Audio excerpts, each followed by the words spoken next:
कोकणातील प्रत्येक अपडेट जाणून घेण्यासाठी आजच माझे कोकणच्या सोशल मीडिया प्लॅटफॉर्मला लाईक, फॉलो आणि सबस्क्राईब करा। रत्नागिरी विशेष कारागृहात आंतरराष्ट्रीय मानवी हक्क दिवस उत्साहात साजरा करण्यात आला। मानवी हक्क आयोग, मुंबई आणि जिल्हा विधी सेवा प्राधिकरण यांच्या संयुक्त विद्यमाने हा कार्यक्रम आयोजित करण्यात आला होता।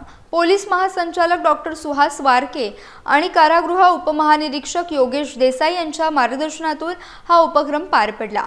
यावेळी प्रभारी प्रमुख जिल्हा व सत्र न्यायाधीश विनोद जाधव, जिल्हाधिकारी मनोज जिंदल तसेच विधी सेवा प्राधिकरणाचे सचिव आर पाटील यांनी बंदिस्त महिला आणि पुरुषांना मानवी हक्क, कायदेशीर संरक्षण आणि उपलब्ध सेवांबाबत सविस्तर मार्गदर्शन केले। कार्यक्रमाचे संयोजन प्रभारी अधीक्षक सचिन पाटील यांनी पाहिले।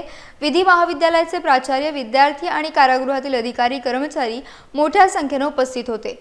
मानवी हक्कांविषयी जागृती वाढवणारा हा उपक्रम विशेष कारागृहात सकारात्मक वातावरण निर्माण करणारा ठरला।